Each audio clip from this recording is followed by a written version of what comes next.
प्रकाशित वाक्य चौथा अध्याय। स्वर्ग में आराधना।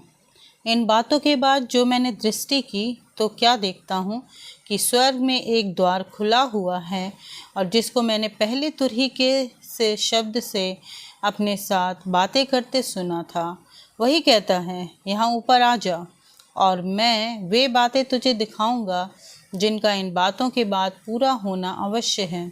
तुरंत मैं आत्मा में आ गया और क्या देखता हूँ कि एक सिंहासन स्वर्ग में रखा है, और उस सिंहासन पर कोई बैठा है।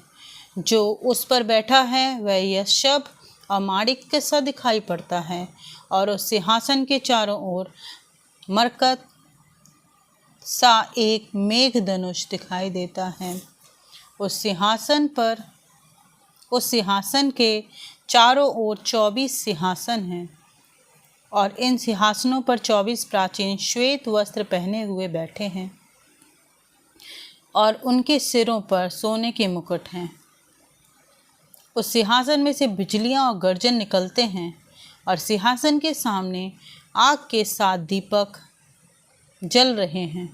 वे परमेश्वर की 7 आत्माएं हैं, और उस सिंहासन के सामने मानो बिल्लौर के समान कांच का सा समुद्र है।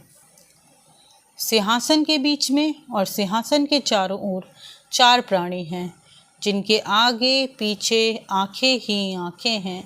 पहला प्राणी सिंह के समान है, और दूसरा प्राणी बछड़े के समान है। तीसरे प्राणी का मुंह मनुष्य का सा है, और चौथा प्राणी उड़ते हुए उकाब के समान है।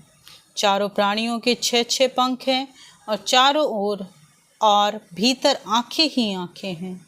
और वे रात दिन बिना विश्राम किए लिए ये कहते रहते हैं, पवित्र पवित्र पवित्र प्रभु परमेश्वर सर्वशक्तिमान, जो था और जो है और जो आने वाला है। जब वे प्राणी उसकी जो सिंहासन पर बैठा है और जो युगानुयुग जीविता है महिमा और आदर और धन्यवाद करेंगे, तब 24 प्राचीन सिंहासन पर बैठने वालों के सामने गिर पड़ेंगे और उसे जो युगानुयुग जीविता है प्रणाम करेंगे।